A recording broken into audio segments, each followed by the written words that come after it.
Everyone's talking about AI these days, right?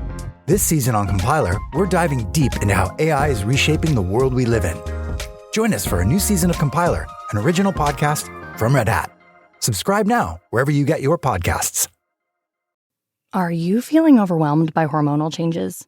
If you're a woman, you're not alone. With over 1,000 hormone disruptors in our environment, it's no wonder things can feel out of balance. On top of that, natural changes like PMS, menopause, and other life stages can leave you feeling tired, irritable, and trapped in a constant battle with your body. But here's the good news. You don't have to suffer through it. Hormone Harmony by Happy Mammoth is here to help. This herbal formula fine-tunes your hormones, balancing estrogen, testosterone, and even stress hormones like cortisol, which can contribute to weight gain, racing thoughts, poor sleep, and more. With over 40,000 five-star reviews and a bottle selling every 24 seconds, the results speak for themselves. Ready to feel like yourself again? For a limited time, get 15% off your first order at happymammoth.com using code NEXTCHAPTER at checkout. Visit happymammoth.com today and get your old self back naturally. And welcome to episode 348 of Wheel Bearings. I'm Sam Abu-Al-Samad from Guidehouse Insights. And I am Nicole Wakeland from CarBuzz. And this week, Robbie and his wife are celebrating their 18th anniversary with a little vacation in Japan. Aww. So I think today they are on their way from Tokyo to Kyoto, or at least that's the last images I saw on Instagram this morning. So we have a special guest joining us this week, Miss Jill Ciminillo. Welcome, Jill. Hello. And for those in the audience that don't know who you are or may not have seen some of your work, who could that possibly be? Well, I know. I mean, we reference you on a regular basis on the show. Do. You know, in good ways. We promise. It's always yes. good things, Jill. Yeah. So, but tell us who are you, Jill? Who am I? So I'm the managing editor for Pickup Truck Plus SUV Talk website and YouTube channel, and then I'm a contributing editor for Consumer Guide Automotive. Let me see if I can get that out. Consumer Guide Automotive, and I have a couple of podcasts. I do a car stuff podcast with Consumer Guide Automotive, and then the Truck Talk podcast with Pickup Truck Plus SUV Talk. So plus YouTube. For my own TikTok, Instagram, all the things. I do all the social things, so you can find me in all the places. So, Jill, if you could try to do a little bit more, it sounds like you have a lot of spare time in your day. So if you could, work a little harder, that'd be cool. Yeah. Well, I've decided maybe I'll start training for a half marathon. So I figure, And are you going to be doing the Rebel Rally again this year? I am. Excellent. Are you driving with Kristen again this year? I am. So, so this will be the third year that we are competing. Kristen is our driver, Kristen Shaw, and I will be the navigator for the second year. And I've already started having nightmares about it. Oh, no. So what's your biggest nightmare? What's the thing you're most freaked out about? Like the thing that you're like, oh, gosh, this wakes me up at night. This could happen. I don't think this could happen, but the most recent nightmare I had was that Kristen had to drop out at the last minute. Oh. And so they partnered me with somebody that I didn't know. And we were at a black checkpoint. So for those who aren't familiar with Rebel, that means it's a checkpoint that doesn't have like a flag or a marker. And you just have to say, I think it's right here. And so we're at a black checkpoint. We click on the tracker and we go back to our car and somebody stole it. Oh. Yeah, that's probably not gonna. I mean, it could, I guess, but probably unlikely. Hopefully unlikely. Yeah, my new driver forgot the keys in the car and somebody stole it. So and I'm like, what do you even do? Well, you don't have a cell phone. Right. You don't have any way to contact anybody. It's not like you memorize somebody's number. So if you could get your hand on a cell phone, you could be like, yeah, I'm going to call Emily Miller, the founder of Rebel Rally. No, you're literally stuck in the middle of nowhere with nothing. I will cross my fingers and hope that nobody just sneaks up on you in the middle of nowhere in the desert and steals your vehicle because your unknown co-driver has left the keys in it. Yeah, fingers crossed. Fingers crossed that will not happen. Fortunately, since you're out in the middle of the middle of the desert, in the middle of nowhere, chances of somebody just wandering by and saying, "Oh, look, there's a truck with keys still in it. I'm going to drive off with this." Right. Probably pretty slim. Probably pretty slim. But You're safe. That's like the dream of like those weird dreams where you dream like you're giving a speech or something and you realize you forgot to put your clothes on or something like that. Dreams that will not ever really happen that turn into these ridiculous nightmares. Yeah, but I like literally woke up and I was like, what would you do? Like, seriously, what would you do in that situation? What would you do? I feel like you would have to stand there until hopefully you were close enough to the black checkpoint that somebody else from the rally would wander along. You'd be like, hey, could you give me a little challenge? Could you let somebody know this is where we are? Yeah, well, I posted it. There's an informal Rebel Rally like prep group, Facebook group, and so I posted my dream in there, and somebody's like, "Funny, not funny." I'm like, that would be like hilarious, but utterly horrifying. Thank you for the additional thing to worry about. Yeah, exactly. That would be true. I suspect you're probably not the first to have a similar type of dream, and probably won't be the last. Yeah. Last year I would have nightmares about, because as the navigator, you are in charge of making sure you don't get lost. And so I would have nightmares about like losing my ruler or losing the map, or because again, like they've taken your phone away. You don't have like any kind of a Google to back you up. The GPS is out of your vehicle. So it's like, if you lose your map, you were literally SOL. So last year I had a lot of those dreams. And it's funny because the idea of like, so when you say that, like losing your map, I think the average human's like, well, just whatever. No, that's all you have. Like you have absolutely nothing. You lost your map. It's like, well, this is where I died. Like you have no idea where you're going now. Yeah. So. All right. Well, with that, why don't we dive into what we've been driving? Let's start with you, Jill. What have you been driving recently? So a few vehicles, and this isn't the most recent vehicle that I've driven, but it's the vehicle that I kind of want to talk about because to me, it was one of the most surprising vehicles that I've driven recently. And that was the 2024 Nissan Versa, $22,000 SR trim. And I was really impressed by it. Like, it's a basic car, but it had not wireless, but it had Apple CarPlay and Android Auto. It had heated seats. It had, just some really nice materials for the seats. It was, it's a petite car, so it's easy to maneuver in city situations, which I live in Chicago. And it had like automatic reverse braking, backup camera. It just it had so much technology. And when you think about the average transaction car of a vehicle these days being about $48,000, like I'm like $22,000. Right. The average transaction price completely floors me. And I know that, but every time I hear it, I'm like, that seems absurd that's the average. That's the average. That's stupidly high. Yeah. I mean, because that means there's a lot of people out there spending $100,000 on a car. Exactly. That's like most people, like that's your average. You got a lot of people way up above that, which is scary. Yeah. So I don't know. I was really impressed with that car, and everybody's like, seriously, Nissan Versa? And I'm like, seriously, Nissan Versa. Somebody once told me, if you stop getting excited about like the Toyota Camrys of the world to review, you should quit your job. And so like I did a video review of this car and I was like, I'm glad today is not that day. I'm excited about the Nissan Versa. Yeah, I mean, I had a Versa a little more than a year ago. It's also an SR. In fact, for all we know, it might have been the same one. But yeah, I mean, I was really, totally agree with you. I was shocked at, for basic transportation, it is a really solid car.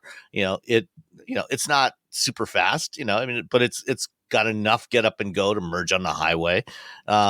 It's got the features that you would actually really need and want. And for somebody that wants to buy, their first new car, wants something with a warranty, that's going to be fairly reliable and, isn't going to leave them stranded. And best of all, it comes with a spare tire in the trunk, which proved to be extremely valuable when I had it, because driving to a meeting, hit a pothole, hear the pop, and had to pull over and put the donut on, and I'm just glad it was there. Wasn't late for the meeting or anything, so it worked out perfectly.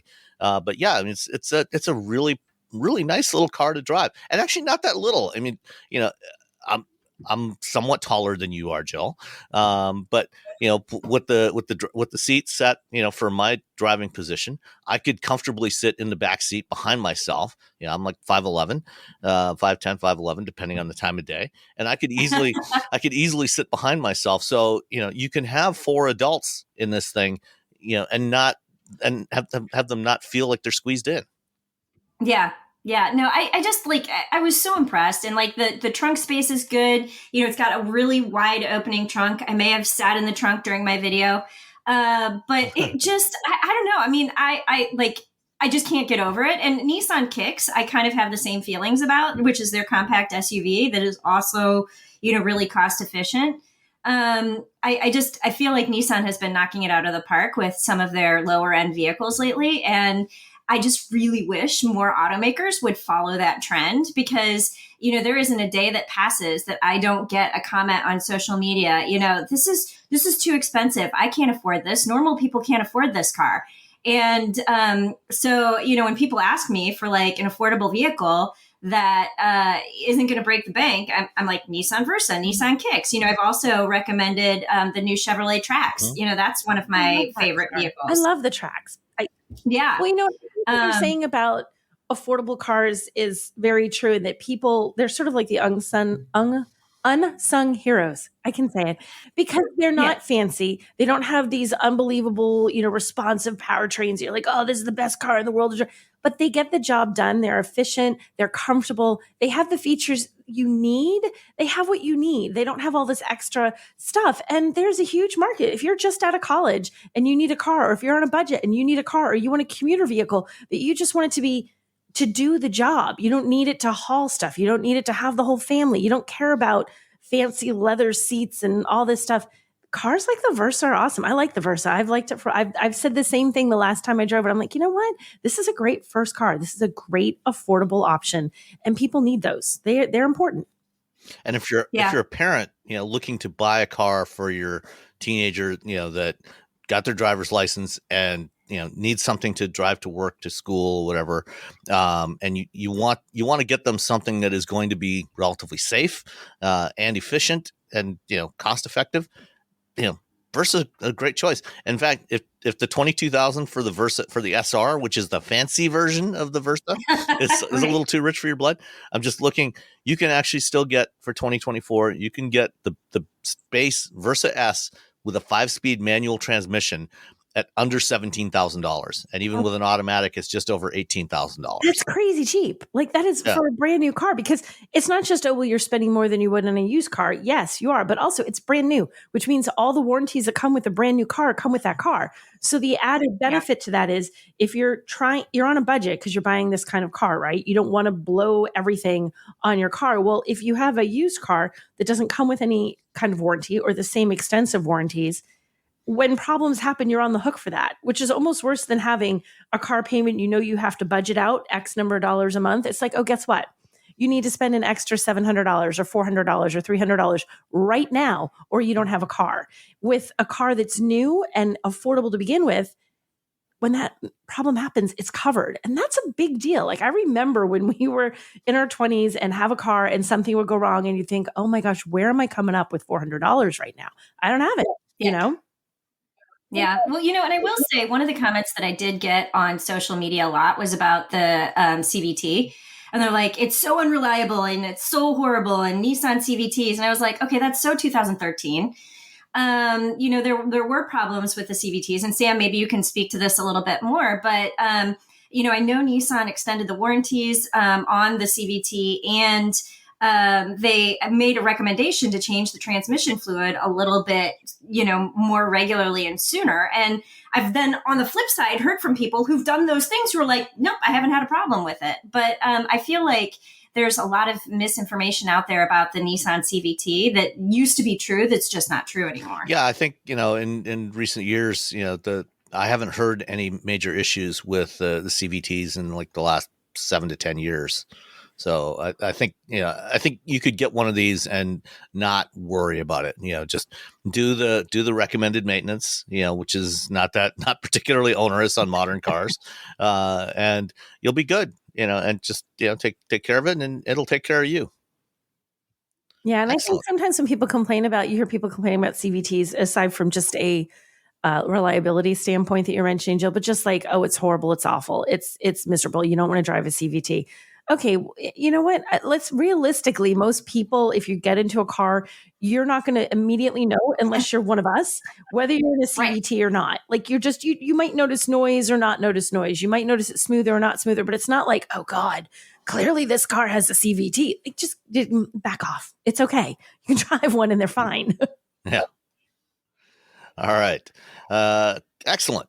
Nicole, what about you? What have you been in? I have the exact opposite of Jill's vehicle in probably every conceivable way. It is neither affordable nor easy to get around or anything that a new person to driving would buy. I had but can Jill fit in the trunk? 2,000 Jills could fit in the trunk of this. I have the Chevy Suburban High Country.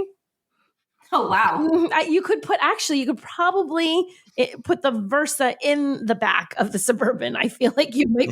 I think you probably could do that. Push it right back there. So the thing that is like, I was thinking about these cars. So this is a very specific use case scenario. And much like you're saying, the Versa's targeting a very specific person, and people will complain, oh, it's not all these great things. So is the Suburban. It's not all these, oh, it's too big, it's too this. But the person who buys this probably wants to tow something, or probably has a lot of cargo with them, or has a big family, or has a need. You don't just go, I'm going to buy a Suburban just for kicks. That's not how this works. So it's again one of those situations where there is a use case for this vehicle. And if you are that use case, it works beautifully. The High Country is the most expensive version of this that you can get. It starts at about $82,000. The one I had was about $92,000. So it's not cheap. That's how your average price comes up. This is the car that helps you do that. Yours brings it down. Mine brings it up. But I like this overall. The things that I don't like about it are because it's not made for me. It's too big for me. I don't like having to take a car this large and try to put it in the parking lot in our local grocery store, much less take it into the city. In fact, we spent all day yesterday in Boston, and I said, we're not taking the press car. I'm not taking this into Boston, trying to find a parking garage that's big enough that I don't like completely take out the side of the car trying to find a spot. So it's not a great choice if you're in a big city. Although I did see someone in one when we were crossing. We were like at a crosswalk, and I'm looking at this giant behemoth trying to go. I'm like, yeah, I made the right call. I'm not driving this in here. It was like, that looks uncomfortable. But overall, I mean, it's great for what it does. This one had the diesel, which is 277 horsepower, 460 pound-feet of torque. So if you're doing a lot of towing, diesel engines make that easier, make it better. So if you're someone who's towing a trailer, and again, that's the guy who's buying this. That's the person who's going to buy this one. Inside, because it's the High Country, it's beautiful. It's got leather trims. It's got all the bells and whistles. It's comfortable. The Suburban will seat up to 8. This has standard captain's chairs, so it's 7. But the captain's chairs, I honestly like them unless you need that 8 all the time. I like captain's chairs in a vehicle because it keeps your kids separated, so they're less likely to bicker. But also, the minute you put a grown-up back there, it feels like they're still sitting in the same kind of seat you have up front. So it's very comfortable. And adults, or even like tweens, teens, anybody out of a car seat is going to think that the captain's chairs are a way better choice. So I do like that. And it has a ridiculous amount of cargo room. If you fold all the seats down, it's 144.7 cubic feet of cargo room. Yeah, that's like 20. That's about a foot, 1 cubic foot short of what you'd need to haul the Versa in. Oh, it's so close. So that is who this vehicle is made for. You have lots of cargo, you have lots of people, and you tow.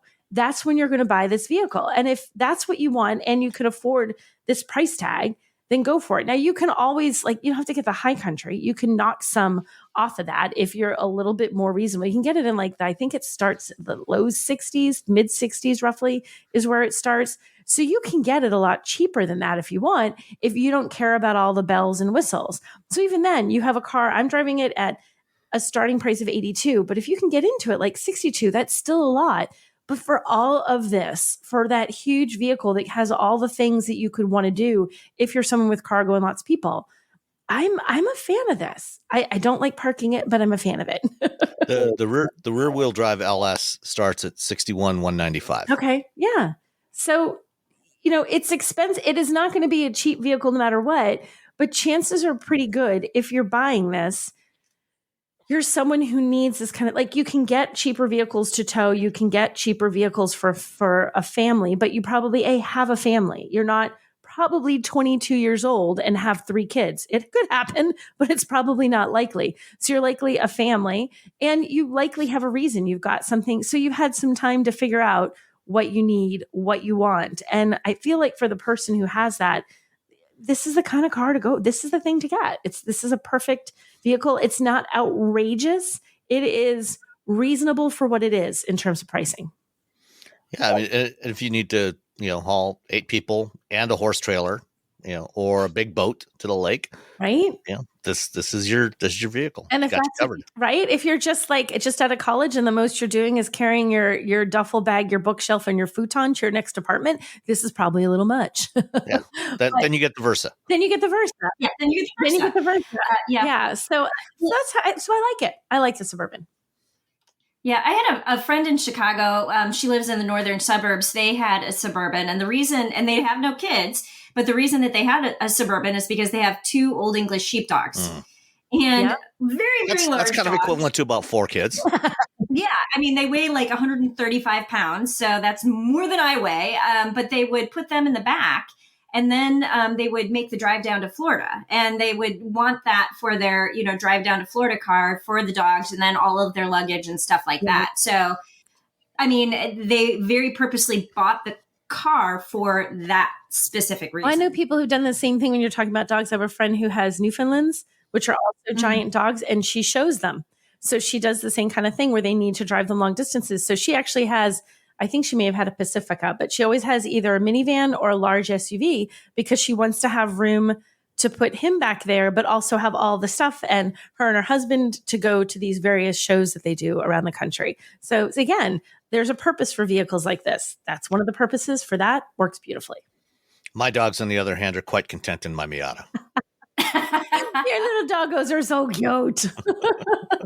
Whenever they pop up randomly, like when I'm in my Instagram, I'm like, oh, Sam's walking the dog. Look at Daisy. Look at her go. All right. Anything else on the Suburban?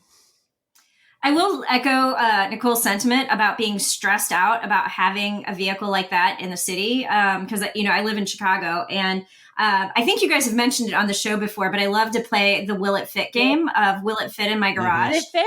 And the Suburban will not fit. I will firmly say that it does not fit. It is the size of a full-size pickup truck. And so that means that when I have a vehicle of that size, like I have to park it on the street in Chicago.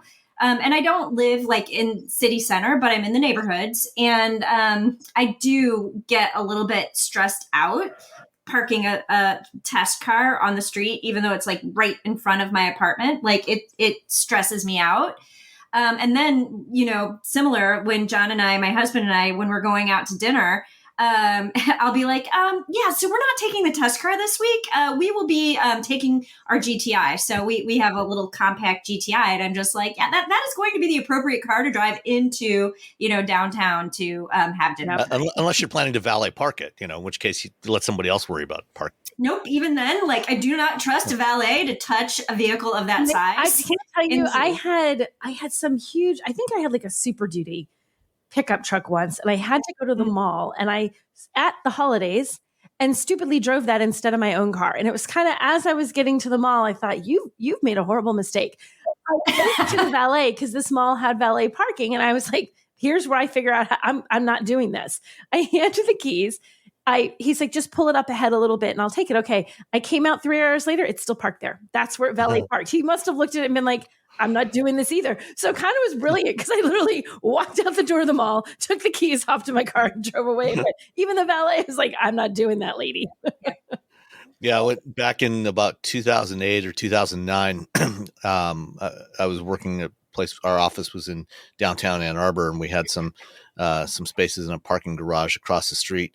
And Ford delivered me an F-450 dually. Oh, geez. And I looked at this thing, and I knew that, that just the going into the parking garage, it was going to be too wide to fit through the curbs there to get into the parking space. It sat there most of the week. I could not even drive it to the office. It was crazy. Yeah. See, get the right car for the right use case. It's important stuff. Smartphones have gotten way more expensive over the past decade, and all it takes is one impact on a hard floor to make you wish you had spent a few bucks to put a case on it. Going online without ExpressVPN is like not having a case for your phone, and it only costs a few dollars a month. Nicole, Robbie, and I travel a lot for our work, and we spend a lot of time in hotels, coffee shops, airplanes, and of course the Delta Sky Club. Connecting to the Wi-Fi in any public places with shared Wi-Fi puts your data at risk because bad actors could be intercepting what you send and using it to steal from you. It only takes some cheap hardware to intercept Wi-Fi data, and even a smart preteen can do it. Hackers can make up to $1,000 per victim selling personal information on the dark web.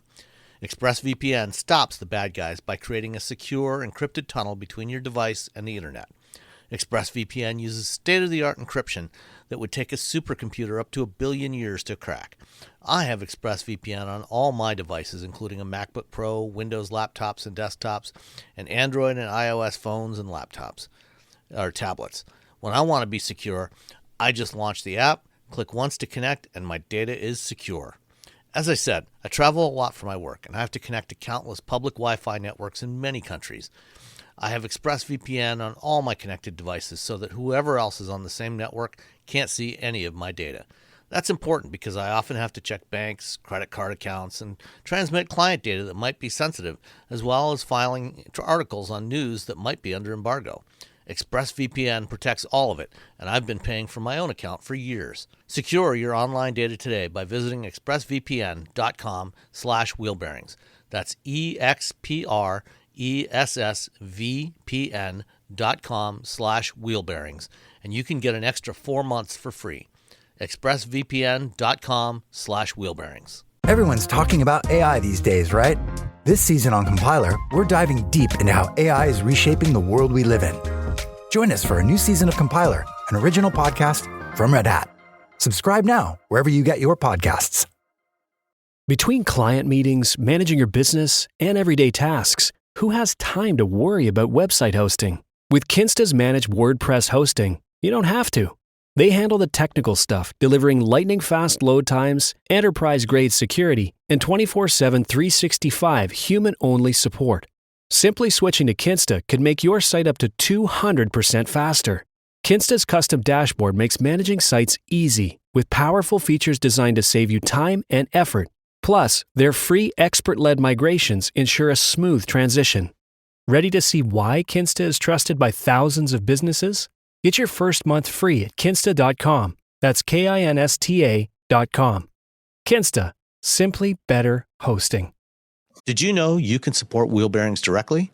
Head to patreon.com/wheelbearingsmedia and you can become a patron today. Your contributions will help fund the platforms and tools we use to bring the podcast to you. And exclusives and improvements are already on the way thanks to your generosity. So if you want to be part of an automotive podcast like no other, head to patreon.com/wheelbearingsmedia.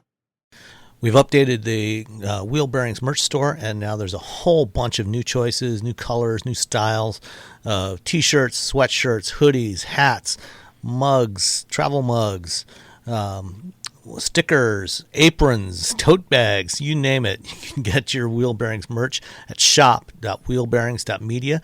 Go check it out. That's shop.wheelbearings.media. All right. Well, I had something kind of in between those two, which is kind of SUV-ish, but also from the Nissan Motor Group. I had the Infiniti QX55 Sensory all-wheel drive, which is the smallest of Infiniti's current crossovers. It's based on the QX50, but with a fastback roofline. So it is basically the QX50, but with a little bit less headroom in the rear and a little less cargo space. It comes standard only with Infiniti Nissan's 2-liter variable compression turbo, which is it's a fine engine. It's not exceptional. It's technically very interesting. As an engineer, I'm fascinated by the way this thing works.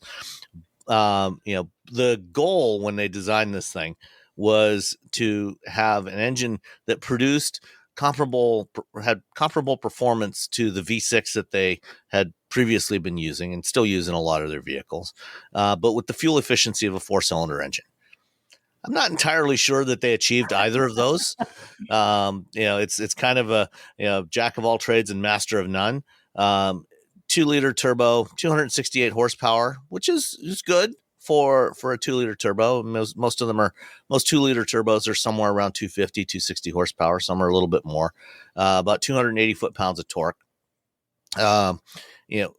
There's this complex mechanism in the bottom end of the engine that changes the compression ratio to try and make it more efficient sometimes and to give you more power and torque when you need it. One thing about driving this engine is you will never realize that it's doing any of this fancy stuff. You've got all these mechanisms going on in the engine. It just kind of works, which is good. That's what you want. It should be seamless. You shouldn't notice it transitioning between any of these modes. It ranges the compression ratio from 8-to-1 to 14-to-1. So it's a pretty wide range. Like I said, it's not especially powerful and not especially fuel efficient. The fuel economy rating on this thing is 25 miles per gallon combined, 22 city, 28 highway. I averaged about 24, which is okay. But that was mostly highway driving. So it's kind of low, for, compared to the label value. But aside from that, I would recommend, if you want it to feel a little more lively, switch it from tour mode or normal mode, whatever. I think it's tour mode, to sport mode, because otherwise, in its normal state or in the eco mode, when you're, for example, accelerating to merge onto a highway, it can feel slightly sluggish sometimes. It's like there's some turbo. It almost feels like old school turbo lag, where it's like not much is happening, and then all of a sudden, you feel the power coming on, and that can be a little disconcerting at sometimes, especially if you're trying to merge into a busy highway. So this is one of those vehicles, because sometimes I feel like you use sport mode and you have to be like searching to feel the difference. You feel the difference in this one. Oh yeah, you'll definitely feel the difference. It becomes much more responsive. So all of that fancy hardware, reacts a lot faster when you put it in sport mode. So clearly they're tuning it, in the normal mode to try to get more efficiency. So you lose some responsiveness, but it doesn't. Despite that, it's not really that much more efficient. So it's kind of a trade-off that I'm not sure is worthwhile. But that said, it's a really nice looking vehicle. I had it. The one I had was in this. I think they call it Arctic white. That is kind of a pearlescent white that looks really, really nice for a white. I'm not a big fan of white cars, but it looks nice. Why don't you like white cars? What did white cars ever do to you? They're boring. And they get dirty quick. Yes. I was curious. That's why I never get them, because white cars, but black cars look horrible in the winter. So what do you do? Be like, that's true. On the road, make sure black car look like a white car. But I'm not particularly fond of black cars either. I like bolder colors. I like a red or a blue or even a yellow. Something more interesting. Huh? What color is your Miata? It's silver, but that's actually going to change. I wasn't trying to put you on the spot. I'm sorry. No, because it's actually white. The guy I bought it from had it wrapped, and it's a vinyl wrap. It's silver. I'm probably actually going to get the wrap replaced in the next year or so, and go with something. I'm going to see if I can find something like the Mariner blue that they had on the first year Miatas. Okay, that's a pretty color. Okay. Or some kind of shade of blue, I think. All right, I'm going to expect in 1 year. I'm going to be like, it's been a year, Sam. We made that more exciting. But overall, driving the QX55, is generally a very pleasant experience, other than what I just complained about with the engine responsiveness in the normal mode. The one thing about this, the interior, while overall the interior is really nice, it still has the old school Infiniti infotainment system. Yeah. Yeah, I'm doing Jill's choking herself. motion. Jill's choking herself. I'm making the face. We're like, oh, you. It's two touch screens stacked one above the other. That the top one, it's a weird design. The top one is flush mounted in the center stack, and it's a glossy finish on it. The one below is sort of embedded a little bit, sunken into the center stack, and it's more of a matte finish on it. The top one is where all your infotainment stuff shows up. Various ancillary controls show up on the lower one. It's not a great layout. That's putting it kindly. Yes. The QX60, which is newer, and now the QX80 that they just launched in New York, they've gone to an all new system with a single screen. It's a much better setup. So this is probably the last of the vehicles that will get updated with a new infotainment system. It does have support for wireless CarPlay and Android Auto, so that works fine. The upper screen, which is where the infotainment stuff is, because of the way the center stack kind of slopes forward, it's also a little bit of a reach to tap the screen. There is also, it is a touch screen, but there's also a central control knob on the console that you can use, and I know Nicole doesn't like those. So if you're going to use the touch screen, you might have to lean forward a little bit to actually hit the screen. So that is kind of a pretty major downside to driving this car. But it's roomy. The back seat's roomy enough, certainly for two adults and three slimmer adults or teenagers or kids. I think I like the overall design of it. And when they launched this thing a couple of years ago, they talked about bringing back the style of the original Infiniti FX that launched in the late 90s or early 2000s, and that was one of the first sort of coupe-like SUVs. Aside from the coupe-like profile on this thing, there's pretty much nothing else about this that reminds me of the FX. But it's a pleasant enough vehicle to drive overall. And as equipped, the one I had was $62,773. And it has a heads-up display. It has the Nissan ProPilot Assist, which has never been a particularly useful system. It sort of tries to do some lane centering, but on curves, it's a hands-on system, so you definitely don't want to mess around like in a Tesla, with taking your hands off the wheel. Just keep your hands on the wheel and steer, and it does a little bit of assisting for you. But it's not going to be able to keep the car on, in the lane on a curve, on a highway curve. It will drift out by itself if you don't keep your hands on the wheel. But other than that, that's the QX55. I like that. I mean, wasn't the QX55? Did that come out in the middle of the pandemic? Was that the one they did the crazy deliveries for, if I'm remembering right? Did anybody get that? I think so. Yeah. I think it came out in 2021. So it must have, because I remember, and I feel like that was the vehicle that they had it shipped to us in a fancy trailer, and like there's music, and it was like, here it has arrived. We're all like, I never got one in a trailer. I know you were special. It was a QX55. I hope I'm not remembering, but it was like early enough that the automakers weren't quite all comfortable doing drive programs. Like, we don't want to get you all together, but we want to get you the car. And they were cycling through things like, you got it for 3 days, and then we're bringing the next guy who gets it for 3 days or 2 days sometimes. But they had a special trailer that they loaded up in, and it was like they wanted to create a show. And I was like, okay. All right. I don't know how that made, yay. Like, it was a lot of effort. And they gave you, that was the other thing. They were trying to create an experience. And I'm pretty sure this car was definitely Infiniti, but they also we want you to feel like you have a wonderful car, and you'd be going out for an amazing night with your best friend, spouse, husband, girlfriend, whatever. And they did a meal with the car. And this never happens when you get a loaner. They sent you food that you could either go pick up at your favorite place, or if you were someone who wasn't quite comfortable going out to get food at a restaurant just yet, they'd have it delivered. But literally they call pick your restaurant, So you picked your restaurant near you, pick what you want. It's like, really? And I ordered and they're like, no, get two. You got a husband, right? I'm like, really?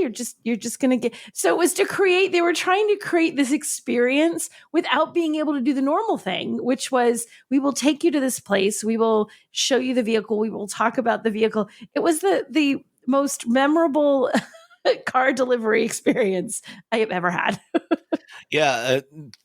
Kia was doing that as well with when they launched the Sorento, which also came out I think in late 2020. Okay. And, when, they delivered the Sorento, to my house, and, they said, they gave me, Uber Eats credit, and said, order a dinner for two, from whatever restaurant you want. And, we'll have it delivered for you. And so, that was quite pleasant. So it was such a fun way. I thought it was such a creative way during a time when it was like they had to really think of a different way to do stuff. They couldn't do any of the traditional launch stuff they did. And they're like, well, if we bring it to them in a fancy trailer and we give them dinner, then it feels like the special upscale experience they believe Infiniti should be. And I was like, okay, I can roll with this. Yeah. I'm like, I don't remember getting the fancy trailer. I feel like when I drove the QX50, it was at the Texas Truck Rodeo or the Spring Roundup. They had it there. And, I like the way it looks, but that 2-screen setup, like, I think that's a deal breaker for me. Yeah. It's funny, the 2-screen, like when they first started doing that, because infotainment has not really been around as long as you think. Like there's people out there who've never, like if their car is older, and it doesn't have to be ancient, might not have an infotainment screen in their car. They still got like a little radio thing.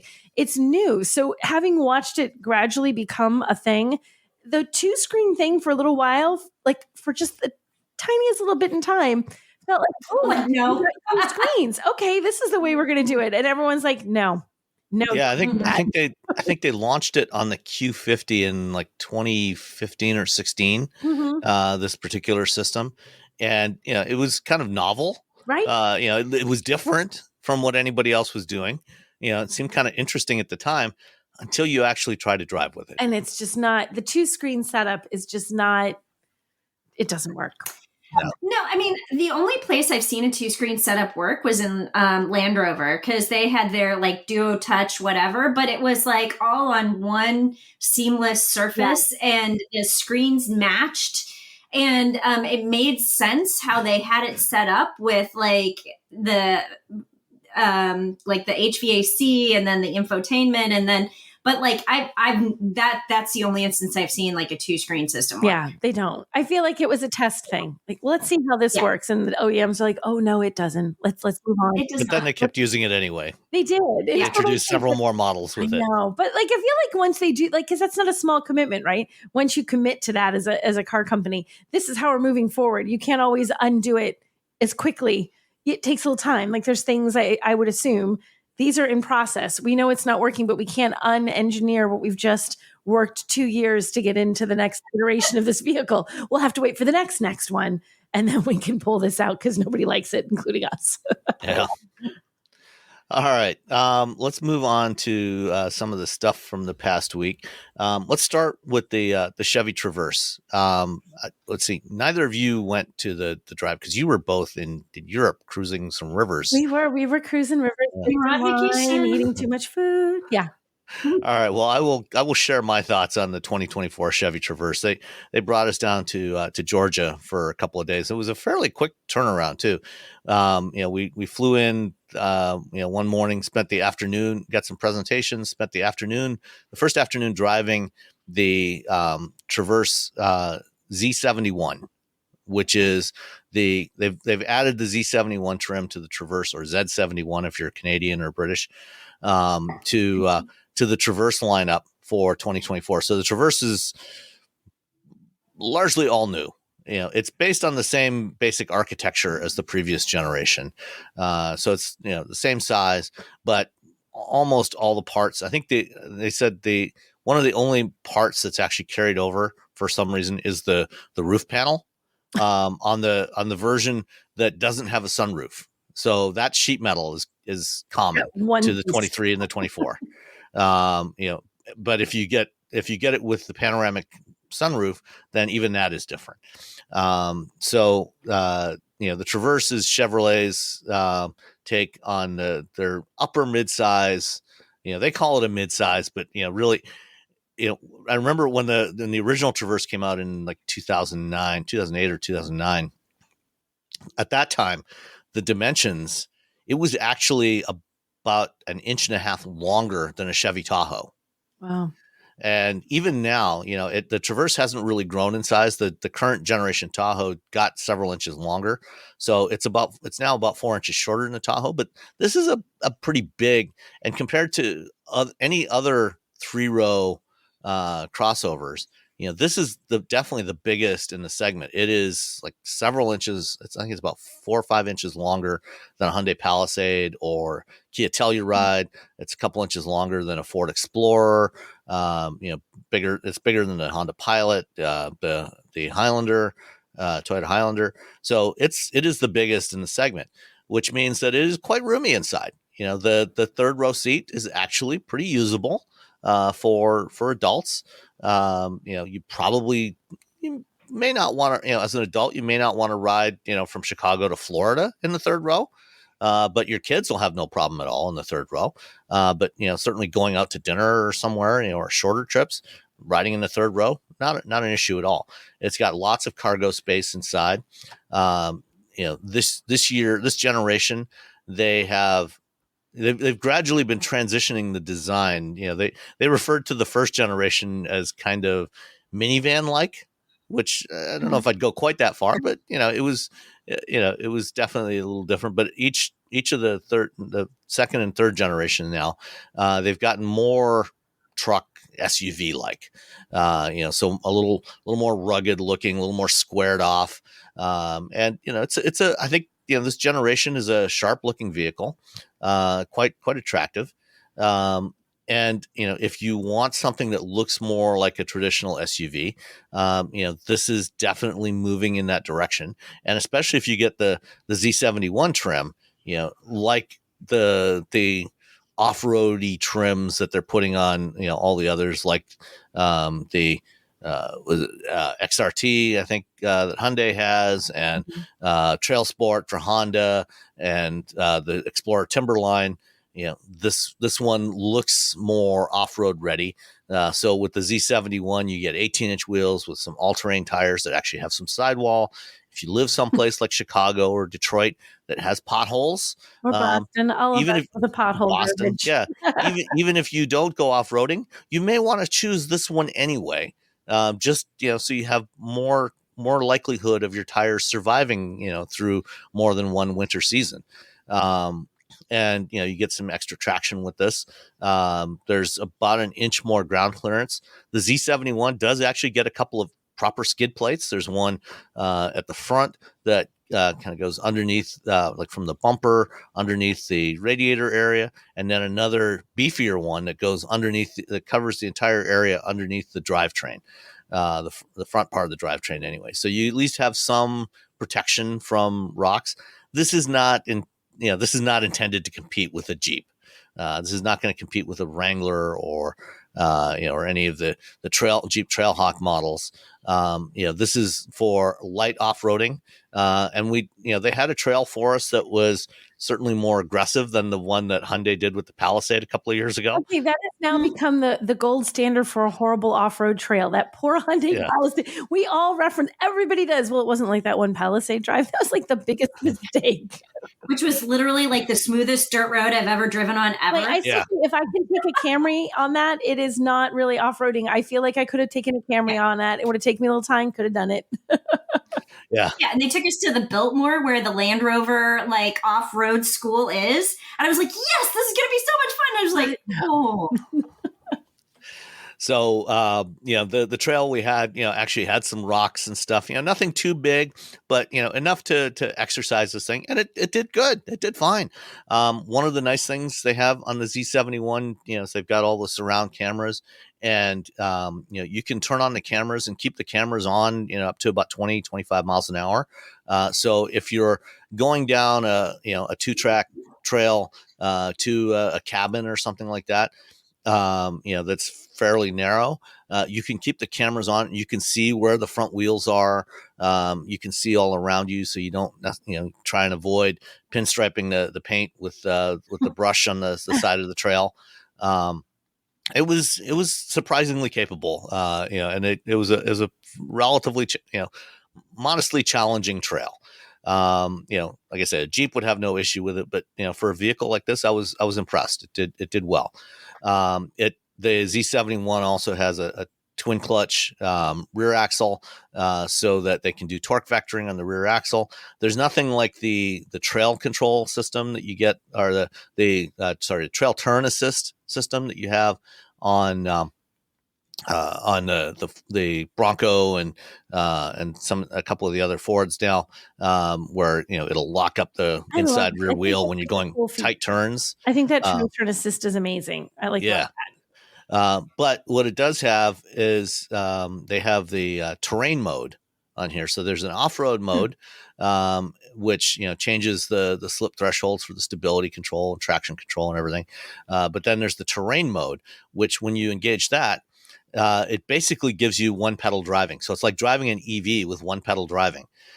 So you don't have to go back, when you're on a trail, you don't have to go back and forth between the gas and the brake. You can just modulate the accelerator pedal. And as you lift off, it'll automatically apply the brakes and slow you down. So you don't have trail control, which is kind of the off-road cruise control that some companies have, but you do have this really nice terrain mode. So it's very easy to control at low speeds, and modulate your speed as you're navigating a trail. So that worked really well. I was really impressed with that. And then we did get a chance to drive the Z71 on road as well, and compared to the RS model, which is the top trim level, the RS has 22-inch wheels with lower profile tires. Those tires on the RS definitely have much better grip when cornering. You could feel when you're going around a corner, the all-terrain tires, you could feel the difference, and they squirm a little bit more. But it's not bad. I mean, it's fine. It's fine to drive. I mean, for most driving, it's going to be absolutely fine. You're not taking this thing to an autocross anyway. For daily driving, it works great. But the interior on all of the new Traverses is way improved from previous generations. The infotainment setup is the same. It's the same screens, the same displays that you have in the Blazer EV, and also in the upper end Silverado EV. So you get the 17.7-inch infotainment screen in the center that's tilted slightly towards the driver, and then 11.5-inch instrument cluster display. They slightly overlap. It's an attractive looking design. You can pull up various different arrangements for the instruments. The infotainment is the same Android Automotive system that GM's putting on all their newer vehicles. And unlike the EVs, this one still has support for CarPlay and Android Auto. So, if you're an iPhone user, if you're an Android user, there's not really any good reason to connect your phone, because you can just use the Android apps, download your Android apps right on the system. But if you're an iPhone user and you want to use your apps on your iPhone, you can plug it in and use that just the way you always have. It all works. It all works really well. Driving on the road in the RS the next morning was very impressive. The engine, they've gotten rid of the V6 engine that's been in the previous two generations of the Traverse. They've got a new 2.5 liter 4-cylinder, which shares some architecture with the 2.7 liter turbo that's in the trucks, but not really any parts are shared, because it's transverse mounted as opposed to longitudinal in the trucks. And 8-speed automatic transmission. It's 328 horsepower and 326 pound-feet of torque. So it's got quite a bit more power and torque than the old V6. Very responsive. Had no complaints about the engine in this thing. It's the fuel economy rating. It's rated at 20. 20 combined for all-wheel drive, 17 city, 25 highway. We didn't, during the time we had to drive, we weren't really paying attention to fuel economy. When we get one of these for a longer review, have a better idea of that. But the fuel economy is not really any better than the previous generation. In fact, it's exactly the same. It does feel more responsive. So it's a good engine. Quite impressed with that. Like I said, roomy. The materials and fit and finish, like other newer GM vehicles, is getting a lot better. It feels a lot more premium. And let's see, let me find the pricing here. Let's see, the front wheel drive LS starts at $41,000. That's including delivery.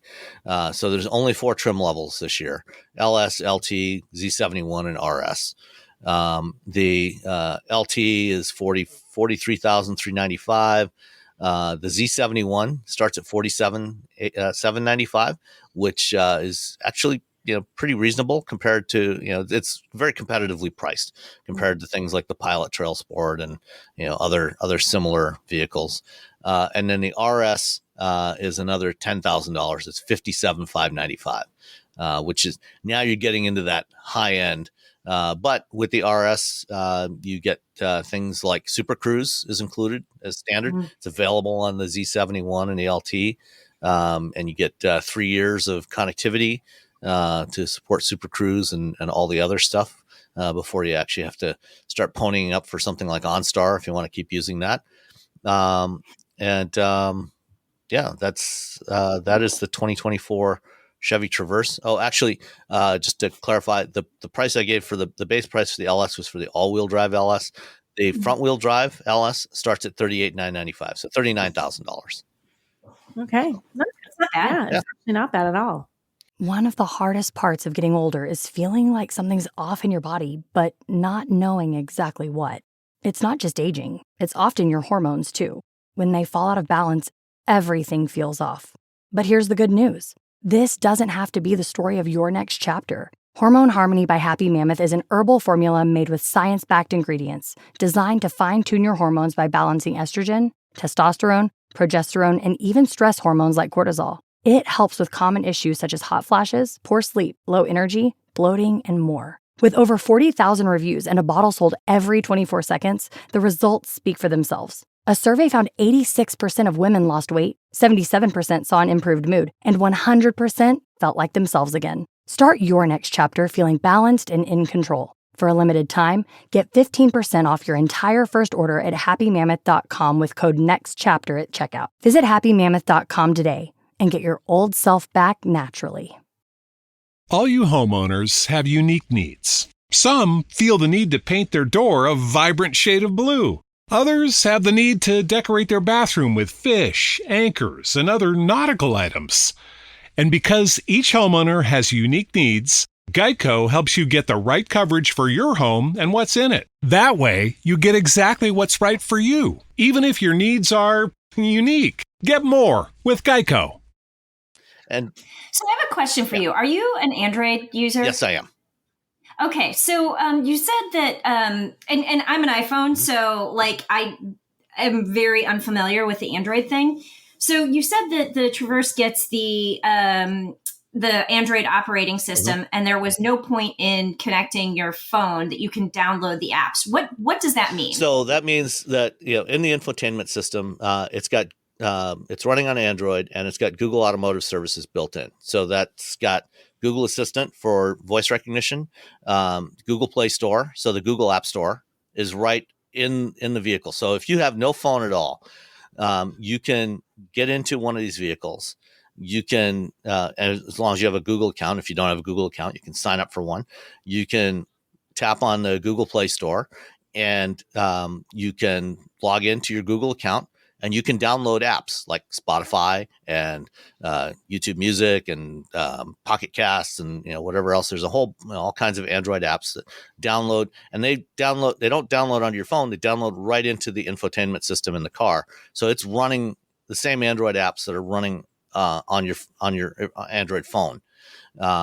And messaging apps and things like that are all right there on the screen. And you can control those. And if you have, if you use, it also has Google Maps for navigation. And if you use the Google apps, if you're a Google Maps user, any favorites, anything you've got starred in Google Maps on your phone or on your computer or anywhere else where Google Maps runs, all that stuff shows up right there once you log into your Google account. And so all your contacts are there. It all shows up right in there without even connecting your phone. But isn't that all like subscription based? So like you'll get a free trial, but then after a certain amount of time, you won't be able to log in through the car. Like it would make more sense to connect your phone. You get 3 years of connectivity included with the purchase. So for the first 3 years, you don't have to pay anything extra for a subscription. That's included with the purchase price of the car. And for the EVs, they're doing 8 years on the EVs because they are not supporting smartphone projection on the EVs anymore. So for the first 3 years, you get to use the system for free on the gas vehicles, 8 years on the EVs. And then after that, if you want to use your phone in the gas vehicles, you can use that. Or, you can use your iPhone from day one with CarPlay. It works just fine. And you can use that for as long as the car exists. So you don't have to pay at least for the first 3 years. Got it. Yeah. Now I'm going to have to pay more attention to these Google operating systems and log into usually in a vehicle, I try not to put too much personal information into it because in a week I'm turning it on to somebody else. But I've gotten a lot more curious about how a messaging app would work. Because I know it's different. My husband's an Android. I don't know how we got married, but he's an Android. And he doesn't use the native messenger app on the Android phone. He has, I don't even know what he has, but he has something weird. So I'm assuming you can download WhatsApp. Is available to run on the car, and there's several other messaging apps. There's the Google Messages, but Slack I think works on there. There's several others that also work right in the system. Okay, yeah, because so then download that and then try and message through that. I don't know. I'm a very Apple centric person. I love Apple CarPlay. I'm very, very distraught that they've taken it out of their EVs. But the Google Maps system, the Google operating system, Google Assistant, is really good. I love having Google tell me jokes. Yeah, and one of the things with the Google Maps, you can shift the map from the center screen over into the cluster screen right in front of you, so the maps are right in front of you instead of slightly off to the side, and you can have your media player running on the center screen and your maps right in front of you. So all that stuff works fine. Good. That's good to hear. Being somebody who is not an Android, I never know. Tapping on the door so quietly, trying to show me. I'm like, bring the coffee in. So yeah, it's if you're considering one of these, it's worth trying it out. Trying out the system because even for a lot of iPhone users use a lot of the Google services anyway. Some iPhone users use Apple Maps, some use Google Maps. Waze is also available on there in the Play Store. So if you're a Waze user, you can download. If you don't want to use Google Maps, you can download Waze and use that as an alternative for navigation if you prefer. So there's you've got a lot of options in there, and you can of course you can connect your phone. You don't have to. So if there's a messaging app that is on your phone that is not available in the Play Store on the car, then you can still access that through Bluetooth. Okay, cool. Thank you for that. I when you were talking about it, I'm like, I have questions. Yeah, no problem. That's what we're here for, to answer questions. Exactly. All right. Speaking of CarPlay, let's stick with that for a minute. On last week on the Decoder podcast, Nilay Patel, who's the editor-in-chief of The Verge, interviewed Ola Kalenius, who's the CEO of Mercedes-Benz. And one of the topics that came up was CarPlay, the next generation CarPlay system, which Apple announced 2 years ago at their Worldwide Developers Conference. And this is a system that is designed to be not just on your center touchscreen, but to take over all of the displays in your car, the instrument cluster, if there's a passenger side display, all of this stuff. And they showed some renderings of various different configurations that are possible. And one of the things about this, unlike Android Automotive, which is different from Android on your phone, I mean, it's based on the same code base, but it's actually running in your car rather than projecting from your phone. The CarPlay, even this next generation CarPlay, is still designed to project from your phone. So you have to have your phone connected to the car to project all this stuff onto all these screens. And Kalenius said that they are not going to support this next generation of CarPlay because essentially he said they don't want to let Apple take over all the screens. You know, they'll have the current CarPlay, which, you know, gives you that one window into, you know, the various apps that you can run from your phone.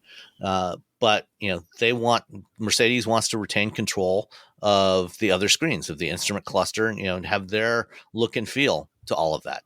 Sam, have any other automakers, because I heard this one from Mercedes, but have anybody else said, yes, we're going to accept this, or no, we're not definitively? So far, only Porsche and Aston Martin have said they're going to use it. So they've said yes, but none of the other car companies have said yes yet. See, right.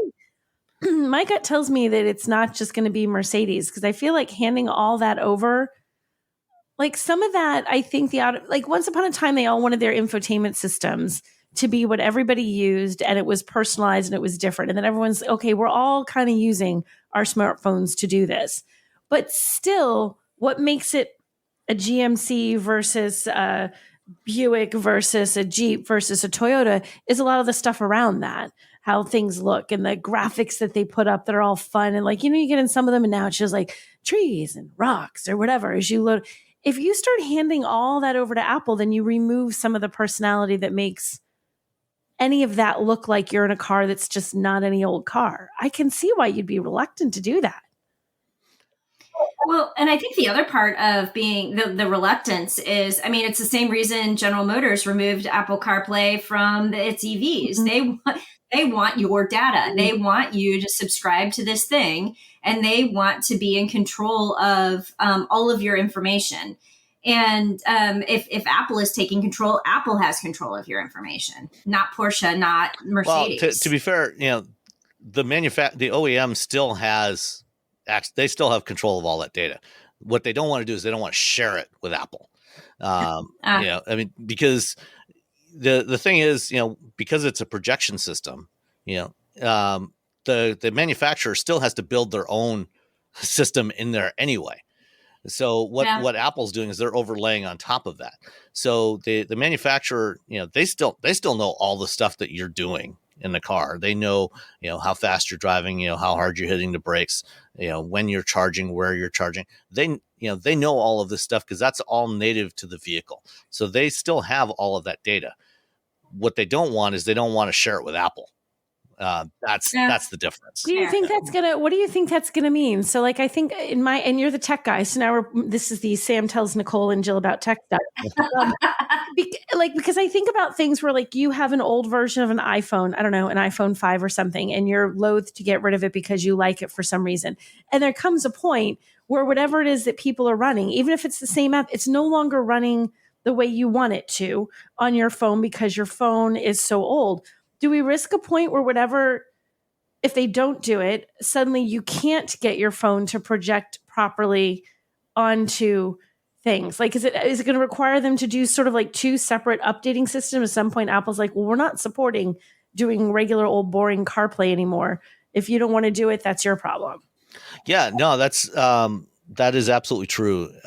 You know, and you know, one of the things that Apple has gotten a lot of credit for, justifiably, is they do maintain the software for their older devices generally a lot longer than many of the Android manufacturers have up until now. Usually you can get iOS updates for phones that are 5-6 years old.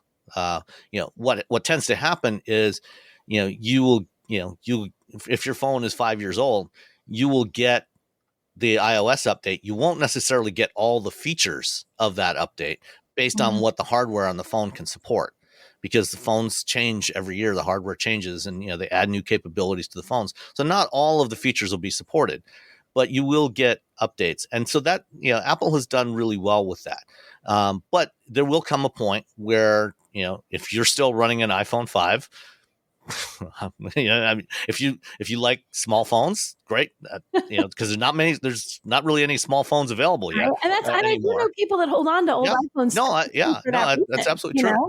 If you still like your old iPhone 5, chances are if you plug it into a car today, I'll have to try it because I've actually got a 5C sitting in the drawer. I'll have to charge it up and try it and see if it'll actually still work. But I think that, in most, at some point there will come a point where it will not work anymore, and CarPlay will not work. And that's, one of the reasons why a lot of consumers have said, I prefer to use the system, the projection from my phone than the car's system, is because they knew they were getting updates for multiple years. And the reality is most people are not using phones that old. Most people are upgrading their phones at least every 3 or 4 years. And so you are getting those updates, but there will come a point where you're not going to get those updates, and it's not going to work in your car anymore. And so you have the choice, do I buy a new phone? Yeah, okay. Then you get all those new features, and it'll still work.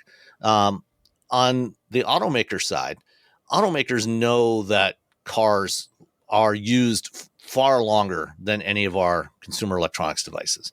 The average age of a car in the U.S. is 12 and a half years old. 20 and 30-year-old cars are not uncommon. I have a 34-year-old car in my garage. Right? It's silver. Yeah.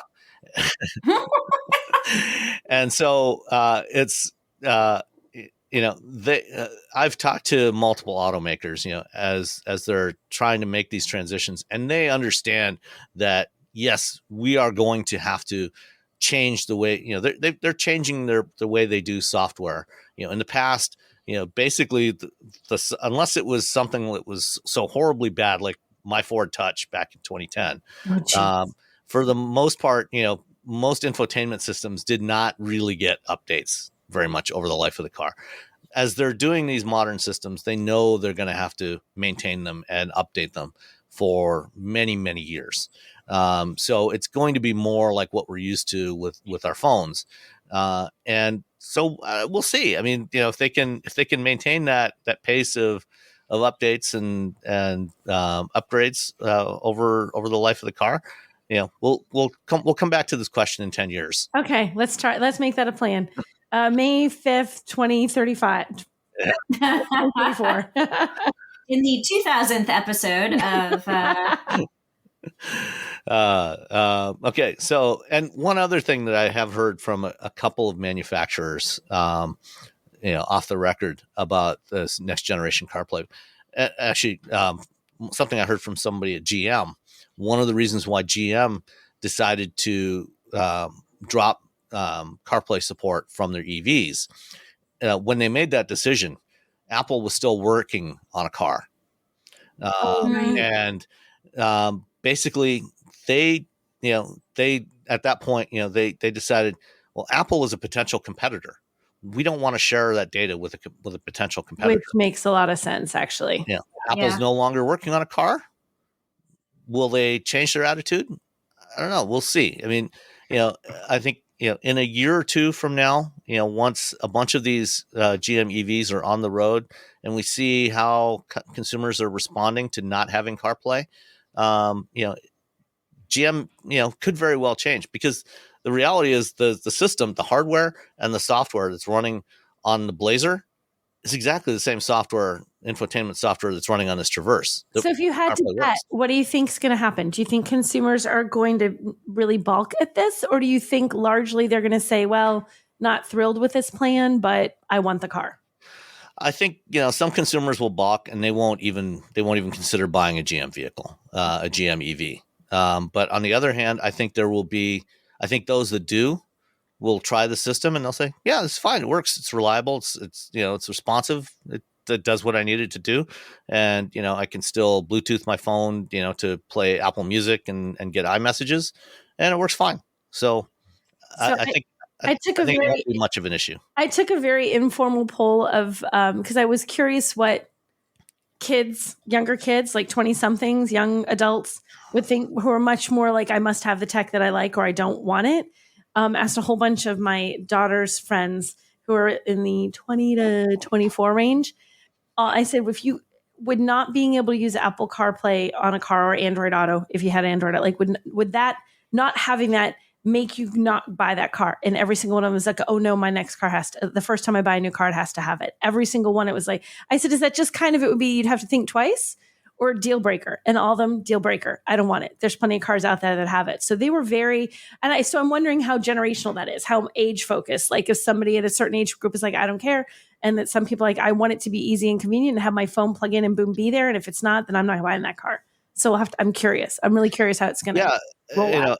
And we'll see. Certainly, the whole attitudes have changed multiple times over the years. Right. 10 years ago, CarPlay didn't exist. Right. Now everybody uses CarPlay and Android Auto. Yeah, I mean, it's become such a thing. And I'll be honest with you, I haven't spent any quality time with General Motors EVs yet. I have a couple of things coming up where I'll really get to spend some good time. So for me, as an Apple user, like I use voice to text on my phone while I'm driving all the time. I listen to podcasts while I'm driving all the time. And so I don't understand how that integration is going to work in a vehicle that doesn't have Apple Car. Am I going to have to pick up my phone and like scroll through the podcasts on my phone to get to the one that I want? Like I need to see how that is going to work for me to be able to say, hey, you don't need Apple CarPlay. Because right now, like, I don't understand how that's going to work. And I'm like, nope, if I don't have Apple CarPlay, whatever. Actually, I think you'll be surprised at how well it does work. Because, I got Says the Android user. Yeah, no. I'm just going to put that out there. I also have a couple of iPhones in the drawer that I use for testing purposes. Sam's like, hold on just 1 minute. And, when you, as I said, you can connect your phone via Bluetooth to the car. And, when you select, you go in your media sources, you select the Bluetooth device as your media source instead of, the built-in, one of the built-in apps. And, what app do you use for playing podcasts? Do you use Apple Podcasts or Overcast? Yeah, I use iTunes. Okay. So, you connect your phone via Bluetooth, you select your phone as the media source, and then the media player app will show up on the screen with pause and stop, and it'll list it'll show all your playlists and stuff. But will it show your playlists and your podcasts, or like that's what I'm saying. It'll show whichever app you choose from your phone, that will show up. So you have to touch your phone to select the app. You guys, if you could see how this is playing out, Sam is desperately trying to answer questions. Jill's like, Sam is thinking, this is the last time we have Nicole and Jill on the show together ever. No, if you were listening to podcasts, before you got in the car, and you get in the car, start it up, phone connects to the car over Bluetooth. That's what Apple Podcasts will show up as your media source. And then you can control it. So, whatever your list of podcasts that will show up on the screen. So you don't have to touch your phone. The only time you would have to touch your phone is if you wanted to change what app is the media source on your phone. So if you wanted to go from Apple Podcasts to Apple Music, for example, right, then you would have to, tap Apple Music to launch Apple Music on your phone. That's the only time you would have to touch it.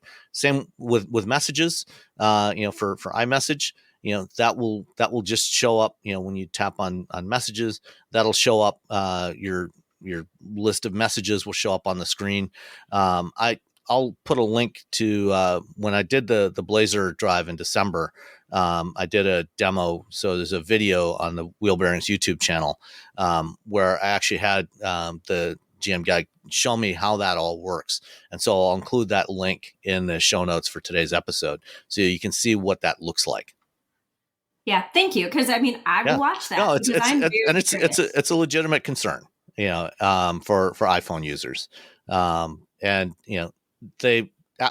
GM has tried to mitigate that as much as possible. It may not be a perfect solution, but they've done what they can. Okay. So. Still skeptical. Yeah, no, and you should be. You should always be skeptical of all the claims that any manufacturer makes. Mm-hmm. That's what we're here for, is to be skeptical. All right, let's move on to some other stuff. Speaking of, actually, we weren't speaking of it, but Ford BlueCruise. We've talked about BlueCruise in the past. It's Ford's hands-free system, their equivalent of GM Super Cruise. And I've been fairly critical of BlueCruise. It overall works pretty well, but it's not as good as Super Cruise. I agree. I agree. Recently, there have been a couple of crashes involving BlueCruise use that were fatal. There were two fatal crashes earlier this year. And so the National Highway Traffic Safety Administration has now launched an investigation into that. And just as they've previously had investigations into Tesla Autopilot and full self-driving, and they're continuing to investigate those. But it'll be interesting to see what comes out of this. So far, there have not been any fatal crashes that we know of that involved Super Cruise or other systems. But there was recently one in Texas, and I think another one in Virginia where BlueCruise was active. And they apparently both. I'm sorry. Were they both the same? Where it was a car stopped without lights on? Was it that same way? I only see that. It appears that way. Yeah. So they both occurred at night, with the Fords colliding with stationary vehicles in the lane they were traveling in. So I don't know if the lights were on in the cars that they hit. Do you know if it was the 1.0 or the 1.2 system? Yeah, it doesn't say that. It does not say. I'm guessing it was probably 1.2. I mean, the hardware is the same on all of them. And they've been doing the updates over the air. So I would hope that they have the latest updates, but maybe not. Maybe they don't. I don't know. Because the 1.2 system to me is a lot better than the 1.0.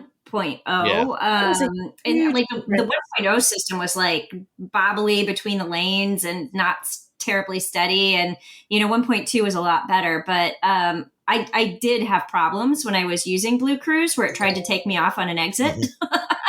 And I was like, oh, no, wrong way. I had problems with it too, where it had a really hard time seeing, but it was the older version, it's not the newest iteration, but it would have a hard time seeing where the lanes were. So it would try to you're drifting out of your lane. I'm like, well, now I am, like put me back. So it was not, and I kept trying to figure out, there wasn't a glare, there wasn't water, it wasn't nighttime. It was just a nice average light afternoon that the lanes were perfectly obvious, nice little white dotted lines on either side of me, and it would get confused. So, but I feel like that's been taken care of from what I hear in more recent versions of it. So you do wonder what. Yeah, it's definitely better. But the 1.2 has been out long enough now that I would think that all of these vehicles should have been updated by now. Yeah, it's an OTA update. But we'll see when the results of the investigation come out. I think the thing that's it's interesting, but because this is scary stuff when you hear that some of this autonomous technology is like, okay, what happened? Why did this guy rear end someone? But the things that I literally don't think we can all say it enough. These are not driving the car and letting you stop paying attention. These are not driving the car and letting you read a book, letting you zone out and watch out the window, letting you do something else. These are just letting you not have to physically drive, but you 100% have to be paying attention to what's happening in front of you. 100% be paying as much attention as if the stuff wasn't on. So if something does start to look wonky, you suddenly start seeing a vehicle coming up and you don't feel like you're about to stop the car or somebody, it's so important. I don't know how, And I'm not blaming the person. It's almost like a public service announcement. These don't drive the car without you. They drive the car with you. And you have to pay attention when you're driving. And it's unfortunate that people don't. And I'm not saying that this would have stopped it, but certainly some of these, when you see things about people who aren't paying attention and have accidents, like, but you still have to pay attention. This is an assist, not a replacement for the driver. And you gotta be looking at the road, ready to take the wheel. It just makes things easier for you. It doesn't absolve you of being the driver. And, BlueCruise does have, like SuperCruise and a bunch of other systems, has infrared cameras that watch your face, look at your head pose and your eye gaze, to make sure you're watching the road. What they can't tell is, your eyes can be looking straight ahead and you appear to be watching the road, but that doesn't necessarily mean that you're attentive. Right. You could be zoning out. People sleep with their eyes open. Yeah. Well, it's that highway hypnosis and that zoning out. If you're really driving, if you have your hands on the wheel and you're forced to pay attention, I don't think there's one of us there's nobody who's driven a car hasn't had that when we're like, oh my gosh, I kind of zoned out. Like I just drove 5 miles and I don't have a clear recollection of those, but you were in the car and you were there. Like I feel like people zone out more. Like it's even more tempting because you don't have the physical need to being connected to your car. Don't have your feet moving on the gas or brakes. You don't have your hands steering. So I think when we have that sort of highway hypnosis or the attention span sort of drifts away, it drifts further because there is no physical connection to the vehicle to remind you like, hey, pay attention. You're driving the car, snap out of it. I think people have to be really, really careful of that with self-driving, like super, super careful. Yep. All right. Let's move on to Tesla. Last week, Tesla laid off somewhere north of 10% of their global staff, somewhere at least 14,000 people. This past week, Elon fired at least another 500 people from the supercharger team. Basically, apparently, the entire supercharger team. Which is really good timing. Yeah, just as other manufacturers are starting to use superchargers, they're rolling out software updates to enable them to access superchargers. They laid off the whole supercharger team, and apparently, according to the information, the head of the supercharger team had pushed back during the original round of layoffs against Elon and said, this is too many people to lose. We need more people than this. We can't lay off this number of people from the team. But Elon said, okay, you're fired. And then he went and fired everybody else on the supercharger team. So they've already, canceled a bunch of new installations, delayed others, of new superchargers. And I guess this is not just the supercharger team, but the entire charging team that's also responsible for working with site hosts that want to put in destination chargers, which are, AC chargers. A lot of these at hotels and other places. There's been a lot of reports from various locations that were planning to put in destination chargers, and now they can't get a hold of anybody at Tesla to figure out what's going on. It's not great. I mean, it's a very Elon thing to do, to make these like sweeping, I'm done with this, like kick it to the curb. I try to think in my head, okay, I was listening to some financial analysts who aren't car people, like not car guys, who weren't looking at the car guy point of view, like, hey, wait, we just made this move to accept the North American charging standard, and Tesla's like, we're out. Some of them could come up with these little thin threads of how this could possibly make some financial sense for Tesla. And I'm not defending that, but I was literally listening. I'm like, what's the flip side? Like, what am I missing? Like, what is the smarter person? Nope, smarter people in the room couldn't come up with the reason either. It was this very thin sort of, maybe if you look at how much, where the development is going, what they were trying to do, and how they were like, boom, boom, boom, let's build it out. Well, we don't need to do that anymore. Okay, so maybe you needed 1,000 people when you were building out, and now you need 500 or whatever. Like, they can come with these really tenuous stuff, but it feels like the financial folks are all kind of just sitting there saying, well, let's see what the plan was. Right now, all we see is what he did. Is there a reason? And yeah, so it was, because sometimes it's interesting to listen to people who aren't car people talk about the industry, because we have a very focused perspective on it, where it's like, okay, all these companies are going in on NACS. We're not. They're not anymore. Tesla's out. What does that mean? Well, sometimes there's money reasons that make sense. They had a really hard time coming up with money reasons that made sense for this one. Yeah. Yeah. To be fair, I don't think anybody's actually going to. There's been some reports that some manufacturers are thinking about, okay, maybe we shouldn't change to the NACS connector. I don't think that's going to happen. I think everybody's going to continue to transition to using that connector, because it's a better experience for customers using that connector. It's a lot easier to use. It's more reliable than the CCS connector. So, even if they end up maybe not being able to access superchargers, I think they're still going to make the transition to the new connector. And the other charging companies are going to be replacing the cables, retrofitting their chargers with new cables and connectors. Well, and they're even talking, like this week, there are a couple, like Rivian's opening their network to everybody beyond Rivian. And one of the things their newer chargers do, they're going to be currently just this, I would say wrong, CCS, CSS. Yeah. I can't get my letters straight. CCS. They're currently that, but they're going to have the adapter for NACS. So, okay. Then, they're looking at Electrify America. They were doing this big thing about how they just celebrated their 6th anniversary. They were talking about all the things that they're going to do. And part of their strategy, same thing. We're upgrading chargers, especially old ones. We're installing new ones. And we're going to make this so people can use the NACS adapters at our state. So everybody's already rolling out that way. And it doesn't necessarily makes sense, where it's like, okay, it's nice to have a standard. It's almost like, I don't care what it is. It's nice to have a standard that works for everyone. So instead of having all these different plugs, like I can plug in here, but I can't plug in there. It's like, okay, industry, you've made this decision, regardless of what Tesla does, let's just stay with this kind of connector. Because like you said, Sam, it works better. So I would think it would be kind of a weird decision for anyone to backtrack. Frustration that the supercharger network is likely not going to get better. But let's not go back to the mismatched that we had before. Yep. Yeah. And I mean, the other thing to keep in mind too is that there are 7 automakers that combine together. Yeah, I was just going to bring that up. The Iona system. How do you say it? Iona? I say Iona. Yeah. Maybe it's Iona. I'm not sure. I haven't heard anybody say it out. Say it out loud, so I'm not sure. Yeah, I think it's Iona. I was talking to somebody from Kia, and that's how they pronounced it. So go with Kia's pronunciation. If it's wrong, we're going to go with it. Yeah. I'm going to go with it. Okay, Iona. It is. What is it, like 36,000? At least 30,000 that they're planning to install over the next several years, and they want to have the first ones in the ground working before the end of this year.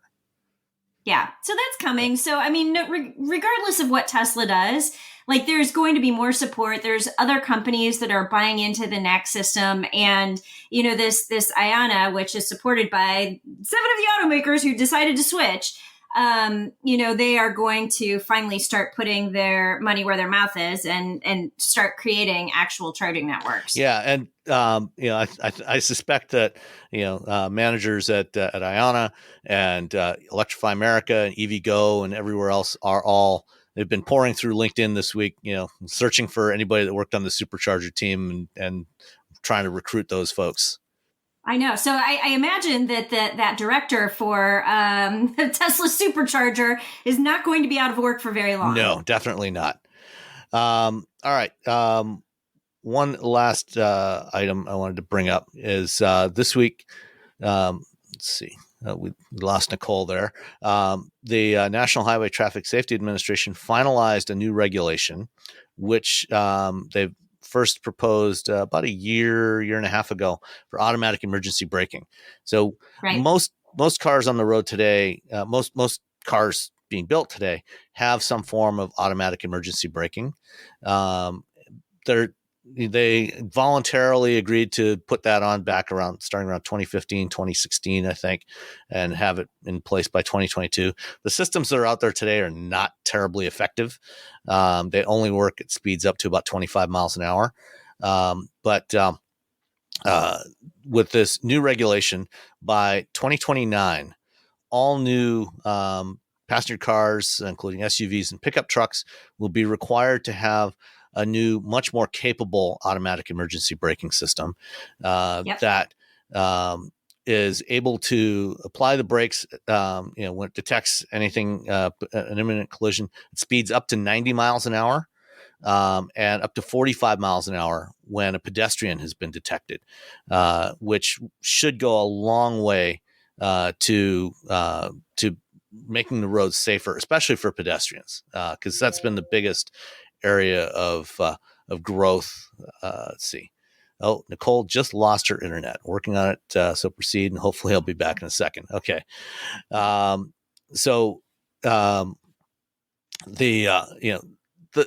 The biggest area of growth in fatalities and traffic fatalities has been pedestrians and cyclists.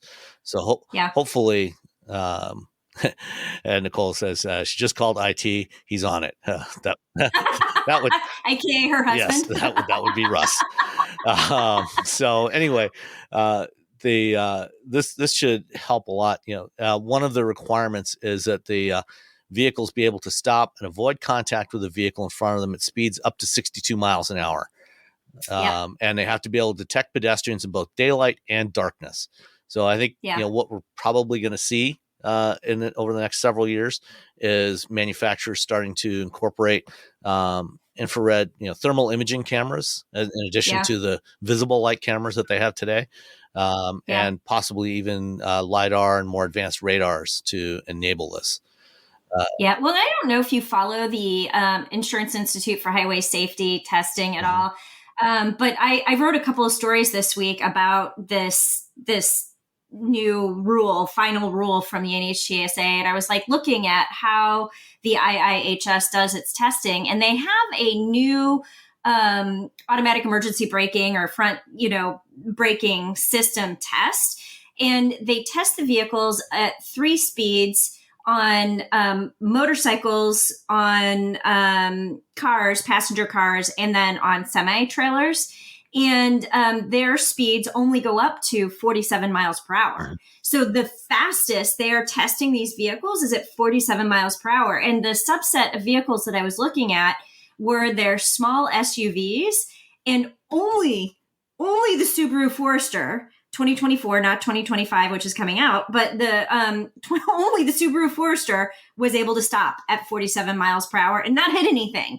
Every other vehicle slowed down but didn't stop. And I think that there were 4 SUVs, of this small SUV subset, that didn't stop at all and got poor ratings. And so when you think about it, we have 5 years and there's a lot of work to be done. And I have to think that, IIHS probably next year coming up is going to make their tests a lot more stringent to fall in line with NHTSA to kind of help show that these systems are working or not working. But it's scary. If you have to be able to come to a complete stop from 62 miles per hour, and right now, only one in the small SUV subset was able to stop at 47 miles per hour.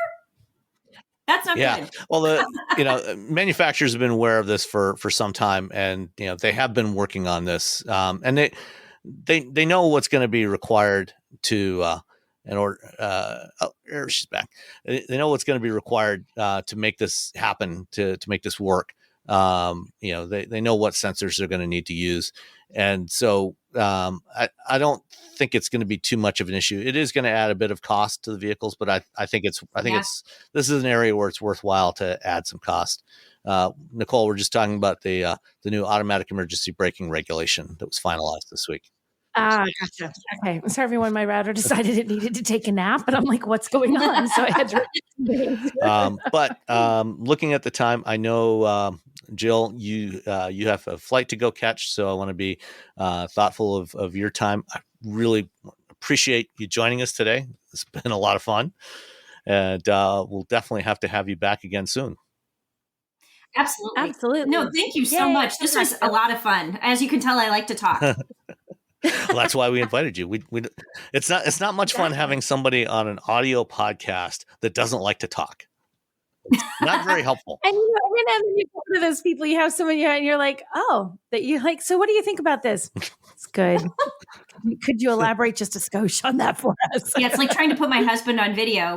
When he's not on video, he will talk about a sound system and he will wax poetic about how you can hear the person breathe and you can hear the notes and the violin and how beautiful it is. And then I'll turn on the camera. I'm like, okay, so tell me what you think of this sound system.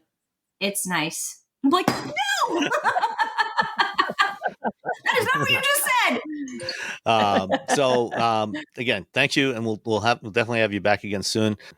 And before we finish it up, Nicole, I want to bring up one more topic. You wrote a story for CarBuzz, I think this week, about Fisker and what happens to Fisker. But there was also. We got to be more specific because there's things happening to Fisker every 30 seconds that make you cringe. That's true. But there was a couple of other stories came out this week. Let's see. A Fisker Ocean was totaled by the insurance company because it got a door ding that they estimated the repair cost would be about $900, $910 to be specific. But there's this little issue of, well, there's no parts available. Yeah, and they can't actually fix it. So the solution to that $910 door ding was write it off.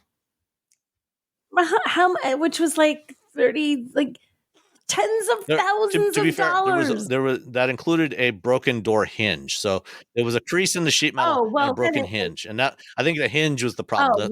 The crease could have been fixed. The door hinge not being able to get that, a little bit more of an issue.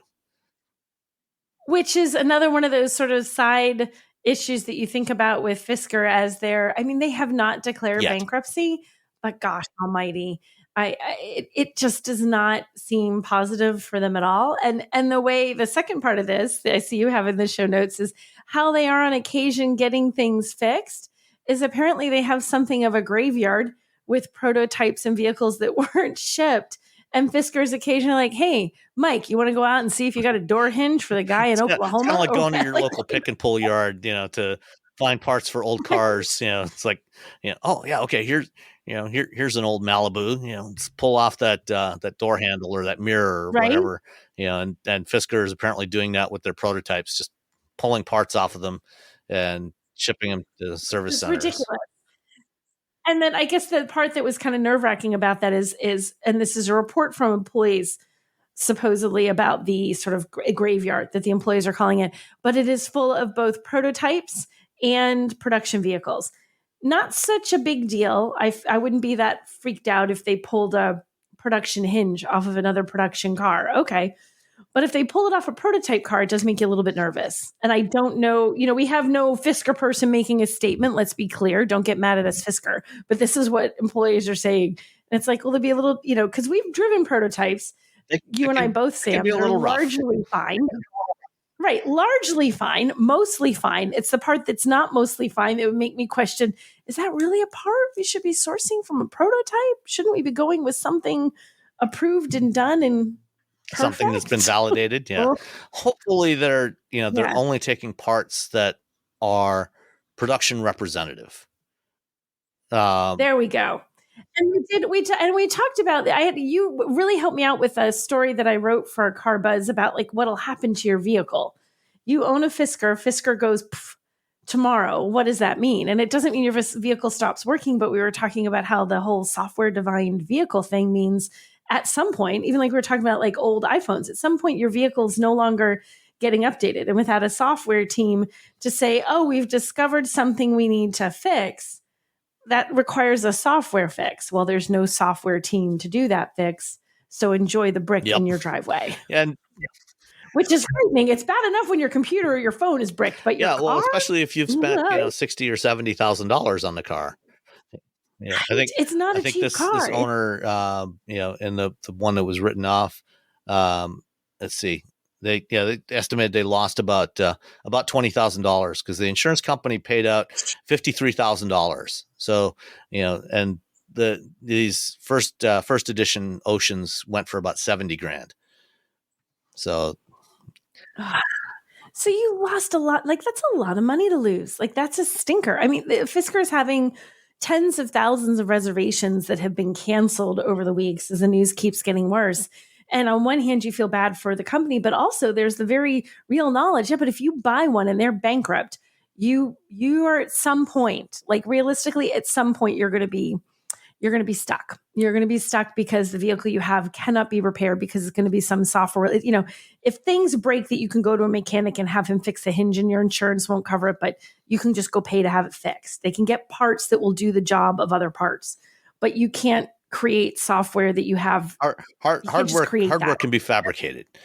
Software is a little more challenging. And one of the things that I talked to you about, for your story, is, there's a possibility, a slim possibility that, what they could do is if they go bankrupt and go out of business, they could, just post the source code for the software online somewhere, open source it. But they probably can't, or they almost certainly can't do it with all of the software, because there's almost certainly a bunch of components of that software that came from various suppliers that Fisker does not own the intellectual property rights to. They don't have the rights to publish that software.